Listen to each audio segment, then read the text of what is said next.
ओम जय श्री गणेशाय नमः। सर्व मंगल मांगल्ये शिवे सर्वारक्षाधिके त्र्यंबिके गौरी नारायणी नमोस्तुते। जय माँ भगवती।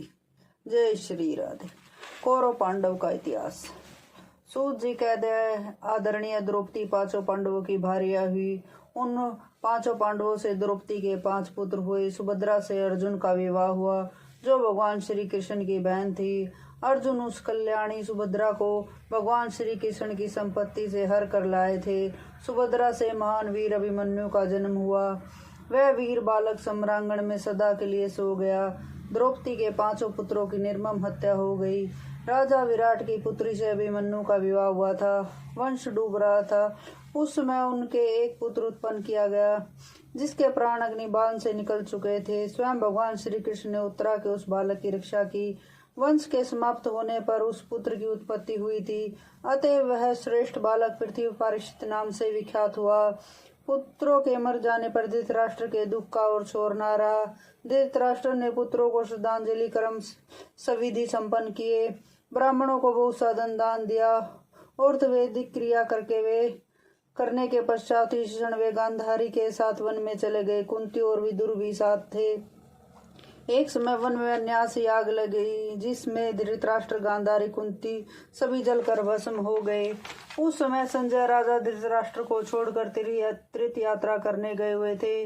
नारद जी के द्वारा यह समाचार सुनकर राजा युधिष्ठिर बड़े दुखी हुए। कौरवों का संहार हो जाने के बाद 36 वर्ष बाद यादवों का भी संहार हो गया।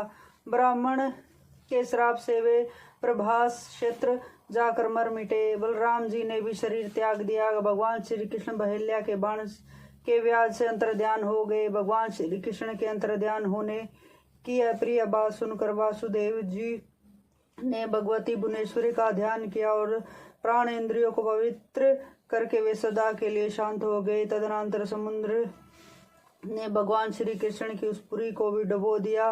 अर्जुन जब सब लोगों को लेकर वहां से चल चुके थे, मार्ग में चोरों और अहीरों ने उनके भी वैभव छीन लिए। उस समय अर्जुन का सारा प्रभाव शांत हो चुका था।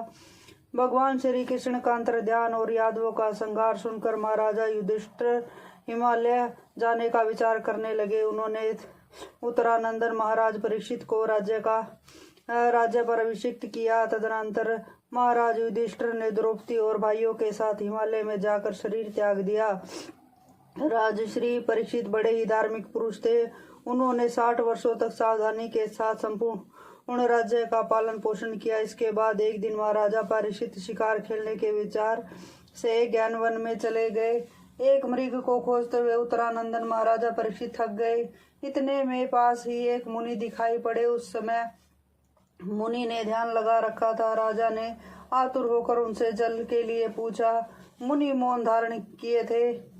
तब प्यास से व्याकुल राजा परीक्षित कुपित हो उठे। उन्होंने एक मरे हुए सर्प को धनुष की नोक में उठा लिया और कली के प्रभाव से प्रभावित होकर परीक्षित ने उस मुनि के गले में सांप लपेट दिया। उस मुनि का गजीवात नामक एक महान तेजस्वी तपोनिष्ठ पुत्र था। मित्रों ने उसे कहा, मुनि कुमार, अभी तुम्हारे पिता के गले में किसी ने मरा हुआ सांप डाल दिया है।